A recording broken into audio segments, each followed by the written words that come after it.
Welcome to The Supernatural Today, hosted by Pastor Alex Pappas, lead pastor of Oceans Unite Christian Center. Welcome to The Supernatural Today, and it is great to be with you guys. Today I have a special guest here with me in the studio, and we're going to be talking about her story and how she came to Christ and what's happening in her life right now. Aubry Bona, it used to be Modern, but now it's Bona, and just recently got married. How are things going with that? Yes, incredible. That's wonderful. Congratulations, by the way, to you and Matt. Thank you. I'm very excited for the two of you. And, Aubry has an amazing story, and I'm looking forward to her sharing her story with us today. And I hope you guys will really get something out of this. I would say that you're probably the youngest person I've had on the show to date, so it's kind of exciting. Wow, that's kind of an honor. Yeah. So, Aubry, kind of tell us a little bit about your, I call it BC days, your before Christ days. And, give us a little bit of a sneak peek of what life used to be like for you. Mm-hmm. And, and then we'll get into sort of the nitty gritties of what actually happened, how you came to the Lord, and then what it's like for you right now. Okay. Wow. So there's so many different tracks I could take with this, but I think what makes the most sense is to kind of go back to where, not like formative years, but I was diagnosed with depression at 13. Oh, wow. And it was something that I had kind of always struggled with from a very young age. And it got to the point where it just became my identity. It was like, I'm depressed. And then I began to take medication for it. And that was kind of just like, when I think back to my childhood, I have so many good memories. I had a good life, but I always remember that depression. And it was so weighty. And it just became such a huge part of me. And after I became medicated, I kind of would do anything. It was always like anything that I could alleviate that feeling. I remember the one call of my heart always was, I didn't feel whole. Right. Like that was the one thing, like if I could articulate it in one single way, it was that I never felt whole or complete. And I did everything to feel whole. Well, if you don't mind me asking, like what do you think it is that caused you to feel that way? I know now. I was longing for my Creator. I mean, it's your heart longs for God. If you don't even know who God is, or you've never even heard of it, you still will have that longing. You just don't know how to explain it. So you think that void that you had in your heart, in your on the inside, that feeling of sort of not completeness, mm-hmm. emptiness, was a void. Now you can kind of tell, because you've been serving the Lord now for quite a while, and you can tell that void has been met. It's been healed. Oh, absolutely. And so, okay, so you say that you from a very young age, from about 13 years old, you started medicating for depression, mm-hmm. and what happened? I mean, what was your life like growing up? I came from a broken home, in a sense. I had, my dad had left before I was born. And, I think that was kind of what I always accredited to why I was depressed. It must have been something there. Something went wrong there. And then when I became 13, I became a little bit rebellious. Okay. And I started to... I was always really academically advanced and everything. I just started to put school off, and nothing became of value to me. I began drinking really young, drug use, and I always thought that I was like really well behaved because I was so functional. It was right. Like I never got arrested. I didn't get in trouble. Like I was a good kid, but I was living this like absolute double life. So your mom and family thought that you were a good kid. You were not really doing anything you shouldn't have done. My mom might have had a slight inclination that I was not like living the most wholesome life. Right. But my extended family, no clue. Like growing up, we know your mom's story, so she wasn't saved either. Exactly. I mean, she was very much in the world and not doing some good things either with substances and stuff like that. But obviously, had a radical encounter herself. But so, growing up, did she know like what you were doing? I got caught a few times. Okay. How did she handle that? I'll never forget the first time I got caught with drugs. It was the worst day of my life, and I thank my mom for her reaction now.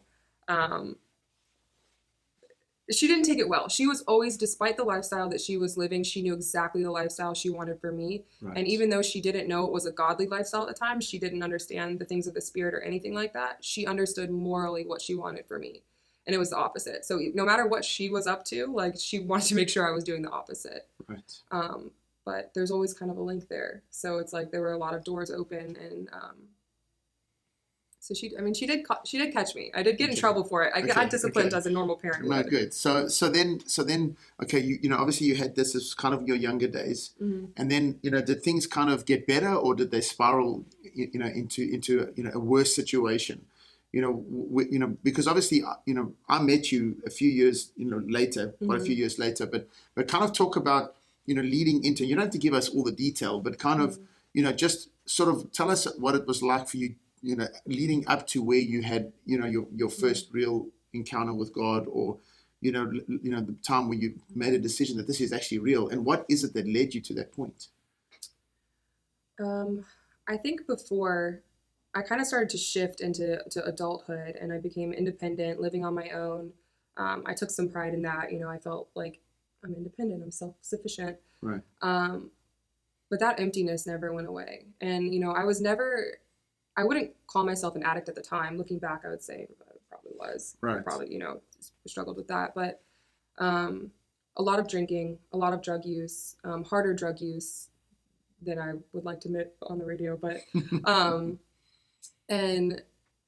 but I was so functional that I had this false sense of pride, and that everything was okay, and that I wasn't, you know, like this or that, or, you know, I wasn't dealing with these issues. I'd look at people and pity them and be like, oh, well, I have it all together.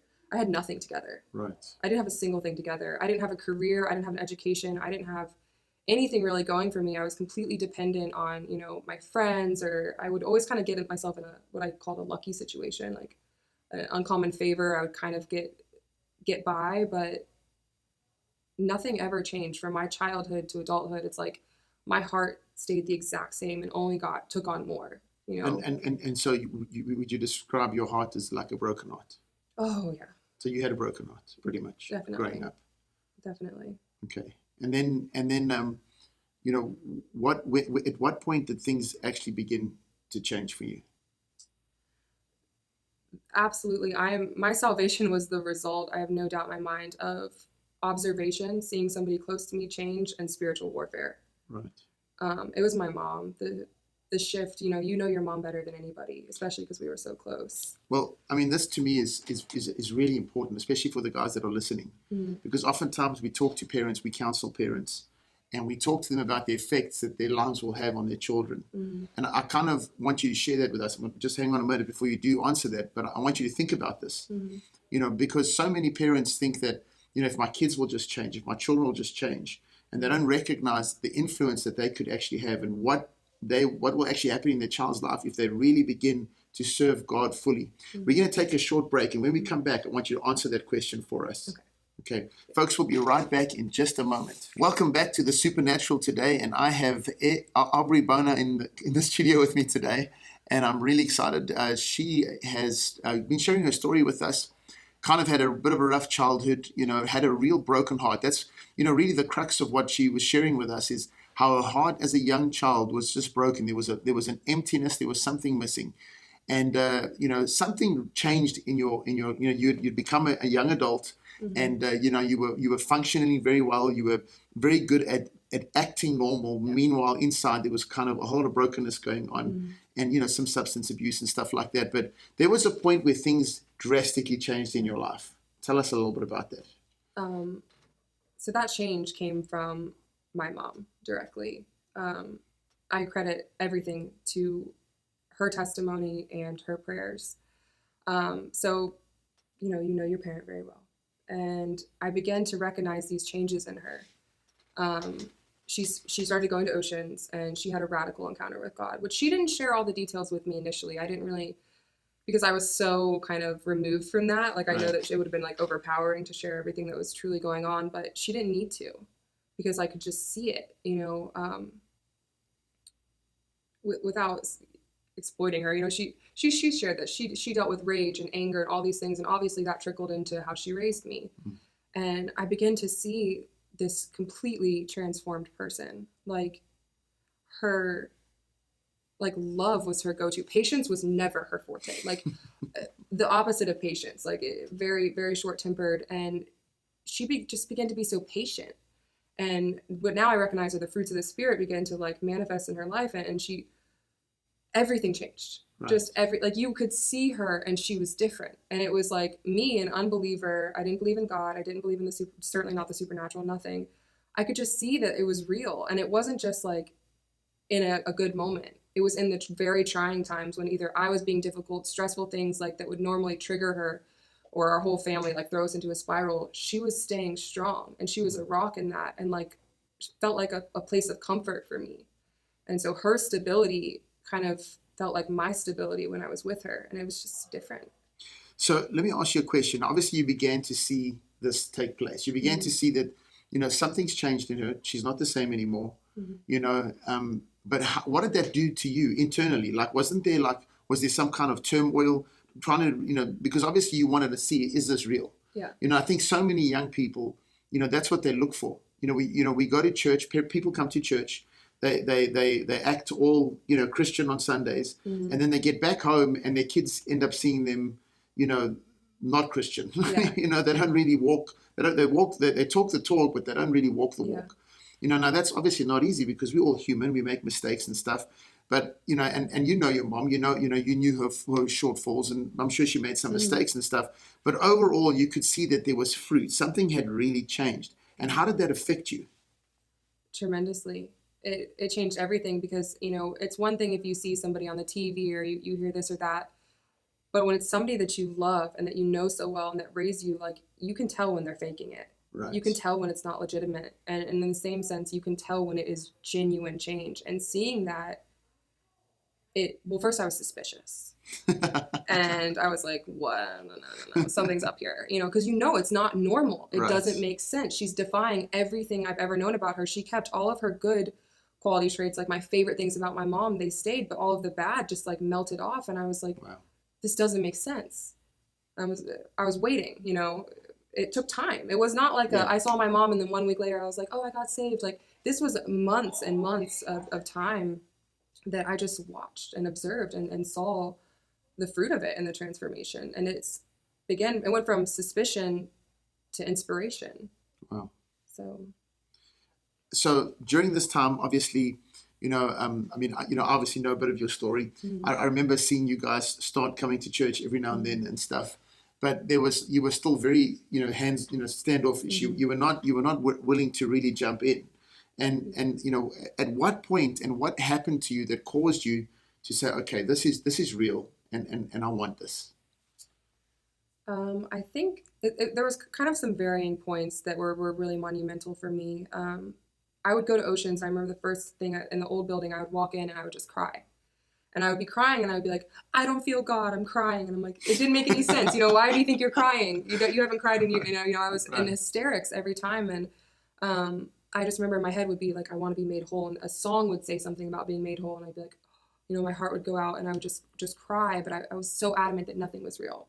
Right. And then Prophet Mark was at, he gave me a word, which I was very angry about in the moment.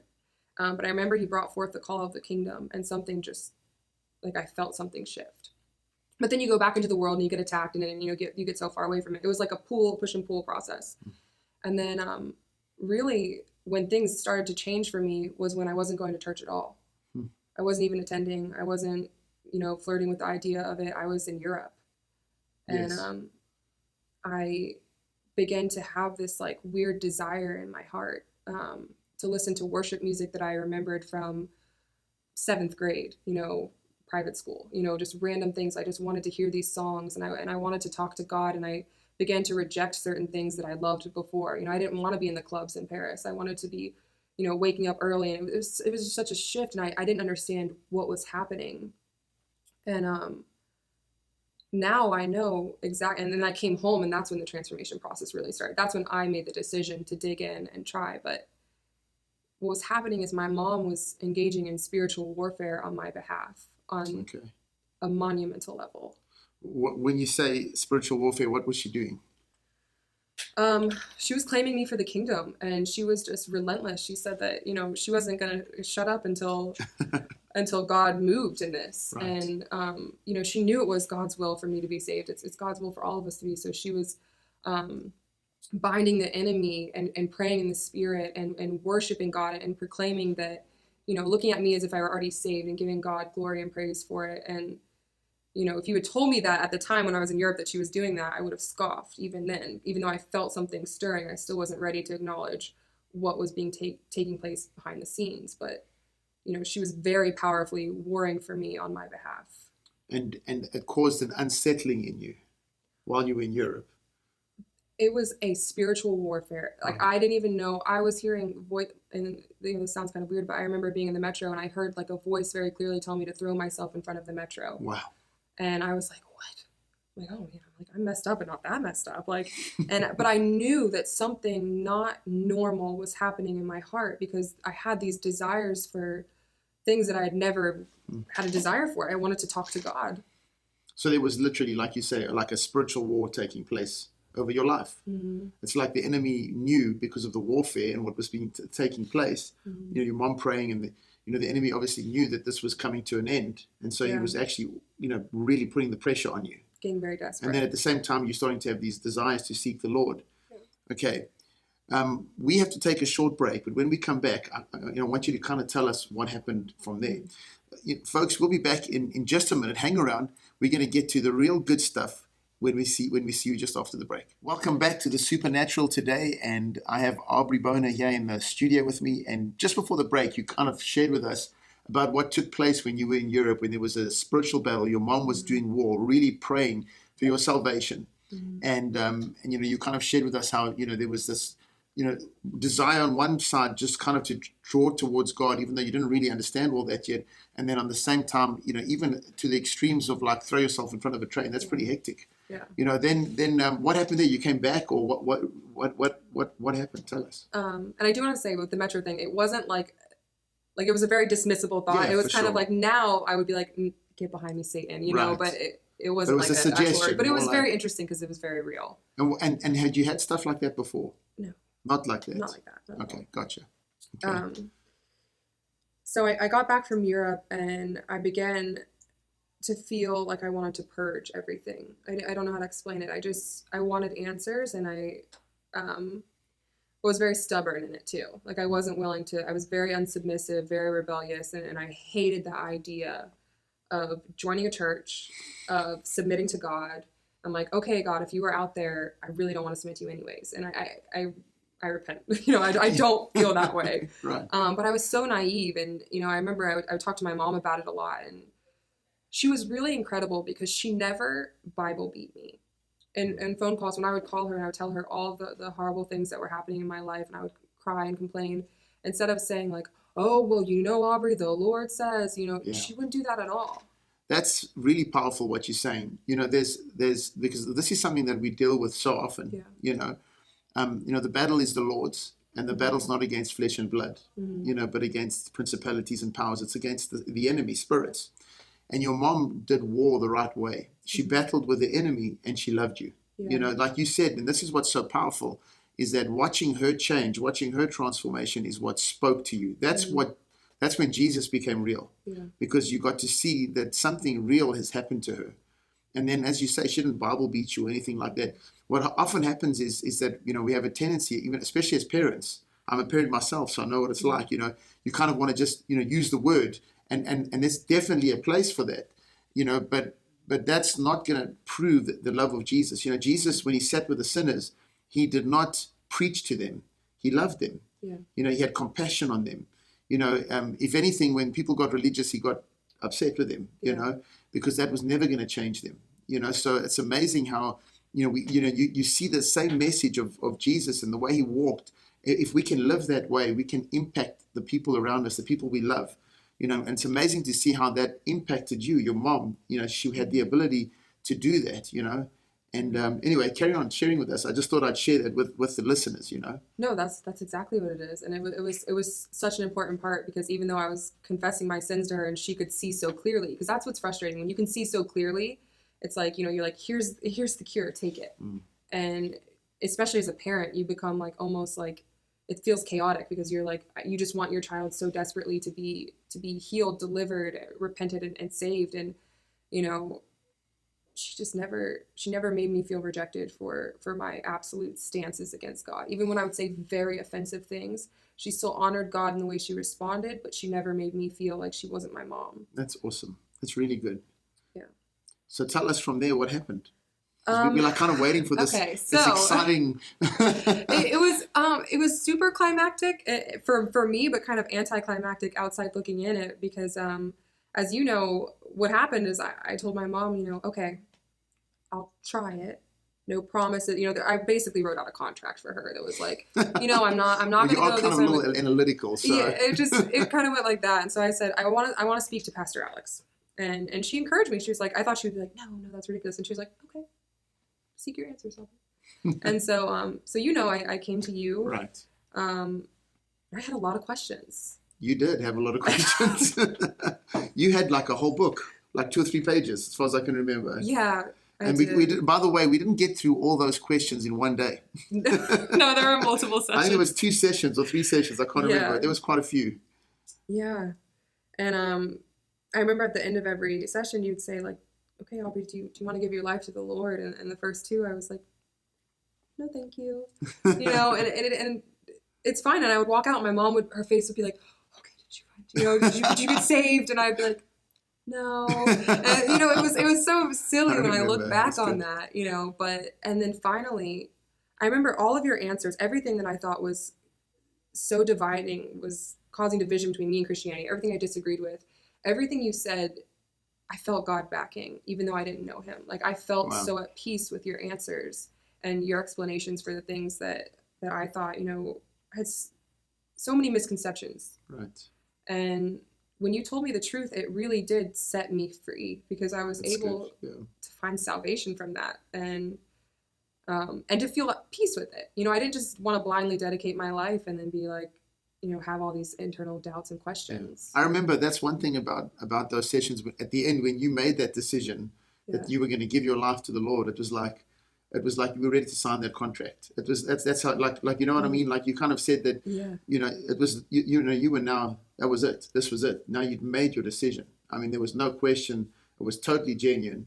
You know, and I remember when we prayed for you, you know, here in my office, it was pretty awesome. You know, it was so sincere. It was so real. You know, you know, because you'd found peace, and you know, and He is the Prince of Peace. You know, so you know, suddenly there was, you know, you'd gone from this, you know, tension, because it is sometimes there's that, you know, especially before salvation. You know, there's a lot of inner turmoil, you know, and, you know, really serving God is far more than just saying, I believe. You know, it really is following Him, is making Him Lord of your life. And seeing that, you know, a genuine transformation means you give your life. You know, the Bible says that if you lose your life, you'll find it. You know, and that's really powerful, because so many people, you know, they don't do that. They make a decision, but it never becomes their life. It's not something they really, you know. So we saw this great transformation in you. And, you know, I don't want to share your story, but I mean, you know, it was really cool to be a part of it. It was really awesome to see what God did. But it was amazing to see what you did from there. And I want you, you know, to share that with you know, with the people, because obviously, you know, you've made a decision. Now let's see what happens from there. You know, what do you do now? You know. After that point, I felt such peace about committing my life. I'm an all or nothing person. It's like, I'm going to be all in sin, and I'm going to, you know, and I did initially try to do the half and half. Right. That was kind of my game plan. I was like, okay, you know, I'm going to come to church. I'm going to feel this peace because it's awesome. And then I'm going to also live my lifestyle because it's awesome. And the truth is, my lifestyle was not awesome. And so I began to immerse myself into oceans. And that is the one piece of advice that somebody actually gave my roommate way back, was just keep coming back. Like, that's the only thing. Like, if you don't know what to do and if you don't feel anything, just keep coming back. Yeah. And so that was kind of the take I took on it. I was like, I'm just going to keep coming back, and we're going to see what God does. And, you know, I would be in a prayer, and He's so gentle. God is so gentle, because you expect when you get saved that He's going to, like, rip your entire life away from you and be like, okay, no secular music, you know, no drugs, get rid of your boyfriend, get rid of everything. And it's like, you know, to an extent, there is a level of expectation, but God is such a gentleman. Yeah. And it was such a gentle process. Like, I never I handed everything over to him. He never yanked anything out of my hands. It was a desire of my heart to hand him these things. That's when it's real, when you decide on your own, Yeah. that it's, you want to, you give more of yourself to him, We have to take a short break. When we come back in just a few minutes, we're going to have one more session with you. Aubry, really great. It's been awesome sharing with you today and for hearing your story. So just hang in there, guys. We'll be right back. Welcome back to the Supernatural today. And it is great being with you, Aubrey. Thank you so much for joining us today. And really enjoyed just hearing your story about, what was really powerful to me as well was just hearing how your mom, was praying for you, interceding, warring for you. It didn't really Bible bash you. And then you came to the Lord because of that intercession, because of, her fighting for your life. And I think that was really, really powerful. You kind of shared just before the break how you'd finally made a true decision, but there was still a bit of a struggle, just fully surrendering to God. I think a lot of believers struggle with that, And I think during our lives, in different seasons in our walk with Him, that is something that we have to continue to do. That's why the Bible says that you have to constantly lay your life down. You have to pick up your cross daily, So kind of share with us from there what happened to you. So I tried the half-hearted. I tried the 1 foot in the church, 1 foot in the world thing. And not to spoil the end, but it doesn't work ever. And so I found that peace that I had initially found in God was turmoil was beginning to stir in my heart, that familiar feeling that I had previously, that depression was coming back and all of these things. And I was now in my own spiritual warfare with myself and with my unwillingness to surrender. So it was kind of like, okay, God, I surrender to you, but I don't. And that's where I was at. And, I was still living with a boyfriend. I was in love with somebody and I was like, well, this love is pure and it's good. How could it be bad? Right. And, I was still, really struggling with putting drinking aside. It was, it's how I'm social. It's how I have friends. And I was still, even though I was saved and even Holy Spirit filled, I was still struggling with these sins, it was giving me turmoil. I never, that peace, I was craving it. And, a lot of people think that, especially when I first got saved, you get really attacked and they thought I was indoctrinated. And they're like, oh, well, the church told you that you have to be abstinent and pure. And it's like, I actually remember one time I was in a prayer meeting and I was just praying in the Spirit, not thinking about anything. And all of a sudden I'm just sobbing because I wanted to be pure so badly. It was just all I wanted. And it wasn't nobody told me I had to be. Nobody ever brought that up to me. My mom never even told me I needed to move or anything. It was just such a natural process. And all of a sudden it was just a desire of my heart to be pure. And I was like, did I hear that right? Is that real? Is this actually what's happening? And God just started to put these desires in my heart.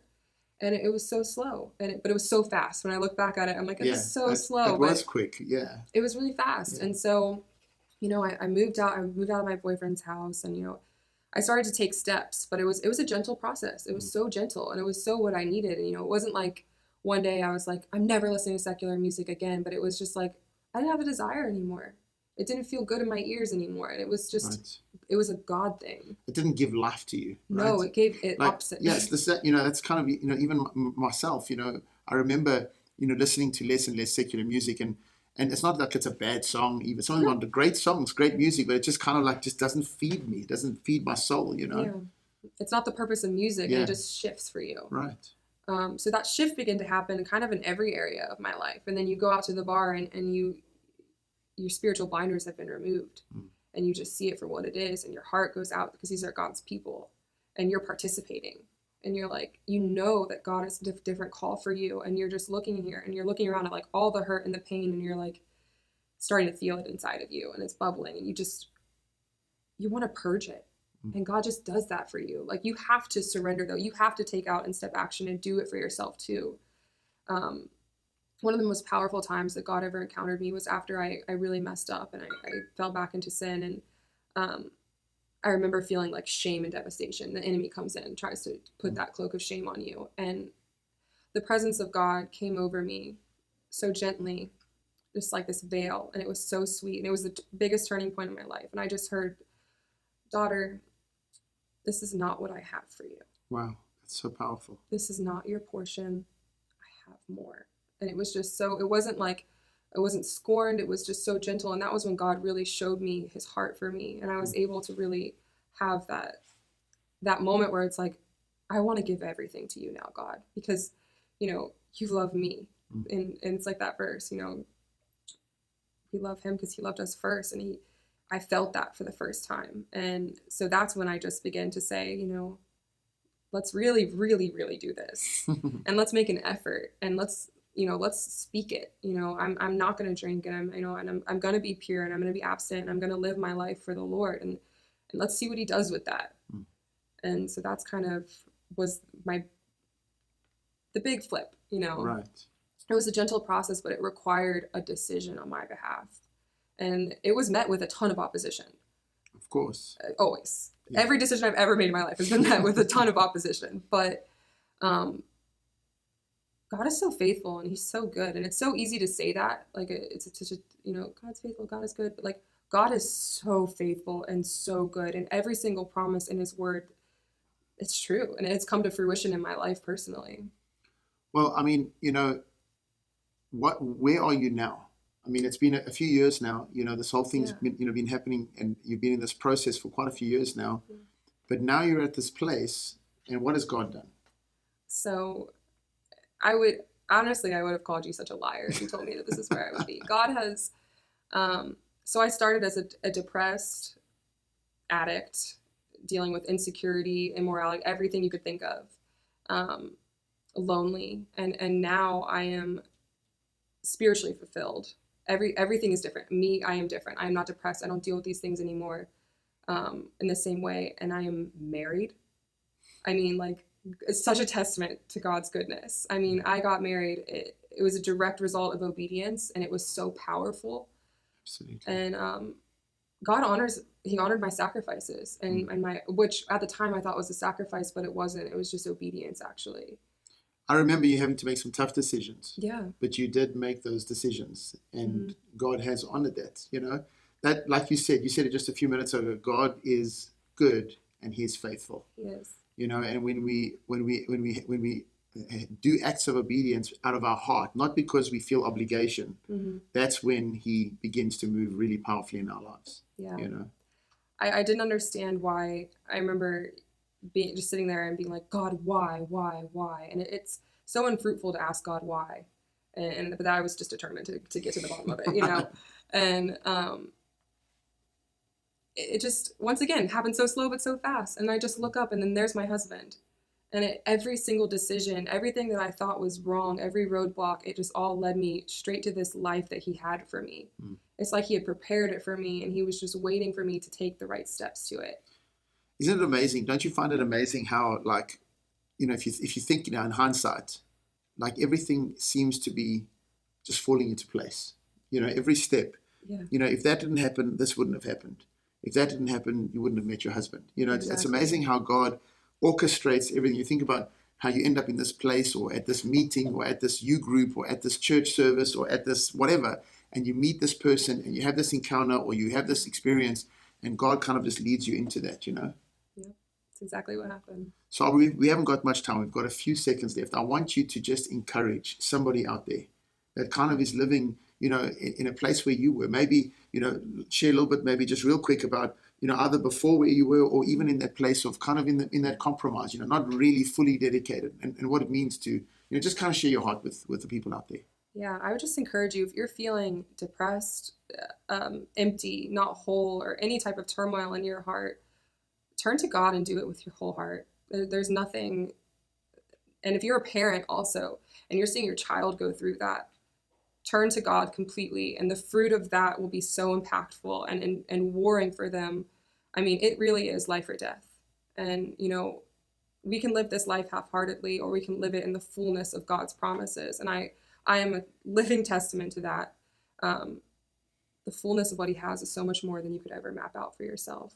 And surrender feels good. Awesome. Which I never thought I would say. Awesome. Well, folks, I just want to wish you a wonderful weekend. And Aubry, thank you so much for coming in and sharing your story with us. And again, as she said, I just want to encourage you, just lean in, just go for God. I said last week in church in our services, I'm just going to go after him with everything. A lot of people say, well, we shouldn't want more of God. Well, the Bible says those who seek him will find him. Those who hunger and thirst for righteousness, they will be filled. So if you have a desire, if you have this longing like Aubry shared, this deep inner desire, just begin to seek him. God bless you. Have a wonderful week, and we'll see you next time.